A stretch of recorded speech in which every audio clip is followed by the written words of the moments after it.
ভাত, হানি ভাত, হানি ভাত, কাঁচা মরিচ দি, পেঁয়াজ দি, সকালবেলা এবার হানি ভাত খেতে, মাখি মাখি খেতে খুব মজা।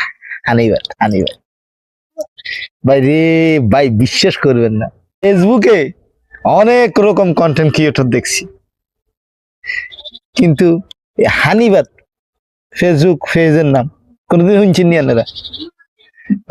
আজকে এই হানি ভাত লই এর কথা কই এমন না বলো, আপনারা ভিডিওটা কোন রকম স্কিপ করবেন না, মজার একটা ভিডিও বানামু এই হানি ভাত লই।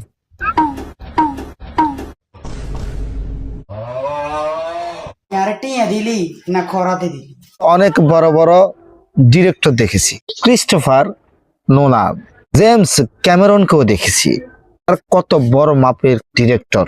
হানি ভাতের ডিরেক্টর আবারও সেখানে অভিনয়ও করে। রিহান হানি ভাতের ডিরেক্টর, তার আরেক নাম আছে বলে কাউসার। এতে এমন কিছু কন্টেন্ট বানা যেগুলো আসলে বিনোদনের নামে আমাদেরকে যন্ত্রণা দিচ্ছে। কাউসারের হানি ভাত ফেসবুক পেজটা দেখার পর আমার মনে হয়েছে হৃদয় কাঁপানোর মতো বক বক একমাত্র কাউসারই করতে পারে। হানি আর ভাত এই জিনিসটা দেখার পরে এখন বিকেল বেলা আমার খাওয়ার রুচিটাই চলে গেছে। আসলে কি গরম ভাত খাবো না ফানি ভাত খাবো সেটা নিয়েও আমি কনফিউশনে পড়ে গেছি। কাইসার ভাই নিজেই ডিরেক্টর, নিজেই অভিনেতা, আবার নিজেই স্ক্রিপ্টে লেখেন।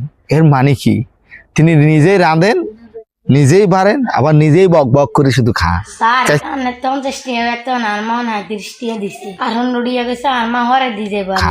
কাইসার ভাই যখন স্ক্রিপ্টে লেখেন তখন মনে হয় কমেডি ভিডিও যে লজিক এগুলো আছে এগুলো আরেকজনের বাসায় গিয়ে লুকায়। আর ওনার ডিরেকশন ছোট ছোট বাচ্চাদেরকে যেভাবে উনি কান্নাকাটির পরিবেশে তৈরি করান, মনে হচ্ছে ওনাদের উপর একটা টর্চার চালানো হচ্ছে।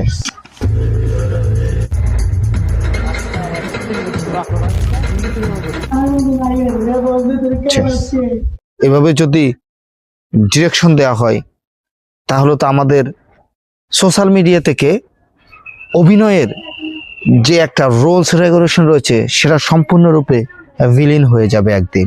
এরকম ফালতু কন্টেন্ট তৈরি করাচ্ছে, কন্টেন্ট ডিরেকশন কিভাবে দিত সে বিষয়টা সম্পর্কে একটু অভিজ্ঞতা নিয়ে তারপরে কন্টেন্ট তৈরি করেন। আশা করি মানসম্মত কন্টেন্ট তৈরি করতে সক্ষম হবেন। আহারে রিয়ান ভাইয়ের ভিডিওতে যখন ইমোশনাল সিন আসে তখন মনে হয় কি করুন ভাই, যখন স্ক্রিনের মধ্যে কাঁদে তখন মনে হয় কেউ